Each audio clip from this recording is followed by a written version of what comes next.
दोस्तों, भारतीय रेल ने अपने नियम में एक बदलाव किया है जिसका सीधा असर यात्रियों पर बहुत बुरा पड़ने वाला है इस होली में। जी हाँ, जुर्माने का रकम को बढ़ाकर, मतलब थोड़ा बहुत नहीं, दुगना कर दिया गया है। इस होली में अगर कोई भी यात्री बिना टिकट या सही टिकट न लेकर यात्रा करता है तो ऐसे में मैं आपको एग्जाम्पल दे रहा हूँ।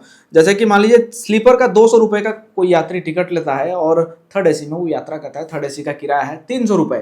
तो यहाँ पे क्या होगा, 300 प्लस 300 यानी कि दुगना 600 रुपये आपको पे करने होंगे, प्लस जो पेनल्टी का 250 रुपये वो भी, यानी कि 850 रुपये यात्री को पे करने होंगे। जबकि इन 850 में से 200 रुपये का जो स्लीपर में उसने टिकट लिया है वो माइनस कर लिया जाएगा, मतलब 650 रुपये यात्री को यहाँ पे पेनल्टी लगने वाली है। अब ऐसे में यात्रियों के सामने एक सबसे बड़ा सवाल यहाँ पे ये भी आता है कि भाई हम यात्रा करेंगे तो आखिर कैसे करेंगे। इस फेस्टिवल सीजन में रेलवे ने कहा कि हमने रिकॉर्ड तोड़ स्पेशल ट्रेनें दी है, लेकिन फिर भी बहुत सारे गाड़ियों में जो है नो रूम्स यानी कि रीग्रेट लग चुका है। वेटिंग छोड़िए, रीग्रेट लग चुका है, यानी कि उन गाड़ियों में टिकट आप बुक कर ही नहीं सकते हो। तो ऐसे में क्या हम अपने अपने घर न जाए, फेस्टिवल न मनाएं? इस सवाल का जवाब रेलवे की तरफ से अगर आए तो मैं आप लोगों को जरूर बताऊंगा। रेलवे ने यह भी कहा है दोस्तों कि अप्रैल मई, हर साल में अप्रैल मई अक्टूबर नवंबर और जनवरी में जो है बहुत ज्यादा यात्री पकड़े जाते हैं बिना टिकट या गलत टिकट के साथ, या टिकट वो लेते हैं एक क्लास का दूसरे क्लास में यात्रा कर रहे होते हैं, या फिर एक वेटिंग में बहुत सारे लोग यात्रा करते हैं।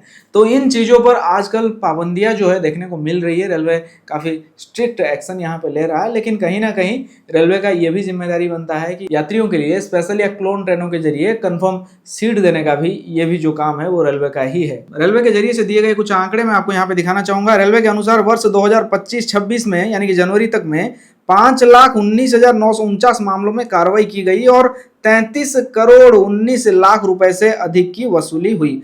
यह आंकड़ा पिछले वर्ष की तुलना में 4.56% अधिक है। इनमें करीब 2.56 लाख मामले बिना टिकट यात्रा के और 2.61 लाख मामले अनियमित यात्रा यानी कि गलत श्रेणी या दूरी से अधिक सफर इसमें शामिल है। इसके अलावा 2,414 बिना बुकिंग सामान के मामले भी इसमें दर्ज किए गए हैं। मैं जानता हूं इस खबर से हर उस व्यक्ति को तकलीफ होने वाली है जिनके पास टिकट ना होते हुए भी वो इस होली में घर जाने की तैयारियां कर रहे थे।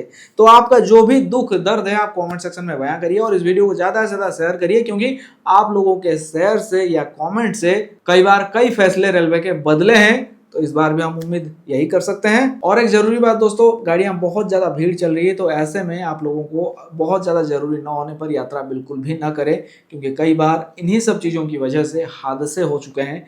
तो जान है तो जहान है। फेस्टिवल अगले साल भी आएंगे, उसको मनाया जाएगा, लेकिन सबसे पहले जरूरी है आपका सलामत रहना। फिलहाल के लिए दीजिए मुझे इजाजत, फिर मिलते हैं एक और नई जानकारी के साथ। तब तक के लिए अपना ख्याल रखिए। Take care, bye bye.